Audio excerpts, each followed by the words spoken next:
অনেক বড় রিপোর্ট বেরিয়ে আসছে হার্দিক পান্ডিয়াকে নিয়ে। হার্দিক পান্ডিয়া আইপিএল 2027 সালে কলকাতা নাইট রাইডার্সের ক্যাপ্টেন্সি করতে পারে। তো হার্দিক পান্ডিয়াকে নিয়ে কি নিউজ বেরিয়ে এসছে অবশ্যই তোমাদেরকে এই ভিডিওতে জানাবো, তো ভিডিওকে লাস্ট অবধি দেখতে থাকো।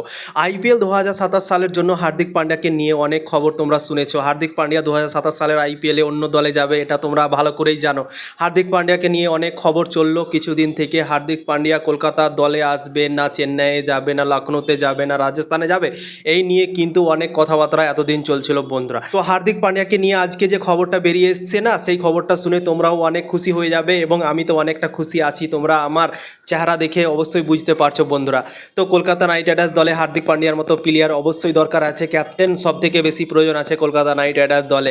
একটা ব্যাটিংও পেয়ে যাবে, তার মধ্যে একটা ভালো ফিনিশার পেয়ে যাবে, একটা বলিংও পেয়ে যাবে হার্দিক পান্ডিয়ার কাছ থেকে। তো তিনটে জিনিস কলকাতা নাইট রাইডার্স হার্দিক পান্ডিয়ার কাছ থেকে পাবে। তোমরা ভাবতে পারছো সেই হার্দিক পান্ডিয়ার মতো ব্যাটারকে কলকাতা নাইট রাইডার্স বা অন্য কোনো দল কে চাইবে না বলো? সবাই চাইবে হার্দিক পান্ডিয়ার মতো একটা প্লেয়ারকে। তো তাই জন্যই কলকাতা নাইট রাইডার্সকে নিয়ে আজকে অনেক বড় খবর বেরিয়ে গিয়েছে হার্দিক পান্ডিয়াকে নিয়ে বন্ধুরা।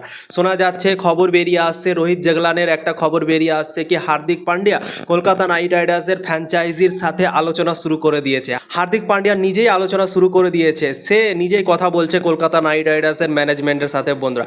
যদি সব কিছু ঠিকঠাক থাকে তাহলে কিন্তু আইপিএল 2027 সালে কলকাতা নাইট রাইডার্সের ক্যাপ্টেন্সি করতে পারে বন্ধুরা, এরকমভাবে কিন্তু খবর বেরিয়ে আসছে। তো কতটা খুশির খবর এটা সত্যি তোমাদেরকে বলে বোঝাতে পারবো না। হার্দিক পান্ডিয়া নিজেই কথা বলছে, তার মানে হার্দিক পান্ডিয়া অনেকটা ইন্টারেস্ট আছে কলকাতা নাইট রাইডার্স দলে জয়েন হওয়ার জন্য বন্ধুরা। তো আশা করছি কলকাতা নাইট রাইডার্স দল থেকে হার্দিক পান্ডিয়া খেলতে পারে 2027 সালের আইপিএল বন্ধুরা, এবং ক্যাপ্টেন্সিও করতে পারে। যেহেতু নিজে সে আলোচনা শুরু করেছে, তো অনেকটা পসিবিলিটি তোমরা ধরতে পারো, প্রায় 80-90% তোমরা ধরে রাখতে পারো কলকাতা নাইট রাইডার্স দলই সে আসতে পারে। কেননা হার্দিক পান্ডিয়া ক্যাপ্টেন্সি ছাড়া কিন্তু অন্য দলে যাবে না। ধরো চেন্নাইয়ে যাবে, তো চেন্নাইয়ে তো ধরো ক্যাপ্টেন আগে থেকে আছে, ঋতুরাজ আছে, সঞ্জু স্যামসন আছে আগে থেকে। তো সেখানে ক্যাপ্টেন্সি পাওয়ার দৌড়ে অনেকটা পিছিয়ে থাকবে হার্দিক পান্ডিয়া, সেখানে কিন্তু ক্যাপ্টেন্সি পাওয়ার চান্স খুবই কম থাকবে তার জন্য। রাজস্থান রয়্যালসে ধরো যদি যায়, তো রাজস্থান রয়্যালসের কাছেও তো বন্ধুরা ক্যাপ্টেন আছে রিয়ান পরাগ আগে থেকে।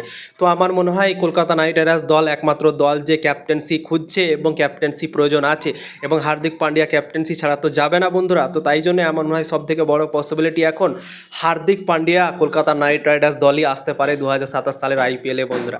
তো দেখা যাক কি হয়। খবর বেরিয়ে আসছে কি হার্দিক পান্ডিয়া কথাবার্তা করছে কলকাতা নাইট রাইডার্সের ফ্র্যাঞ্চাইজির সাথে, এবং সব কিছু যদি ঠিকঠাক থাকে তাহলে আইপিএল 2027 সালে আমরা ক্যাপ্টেন হিসেবে দেখতে পাবো কলকাতা নাইট রাইডার্স দলের।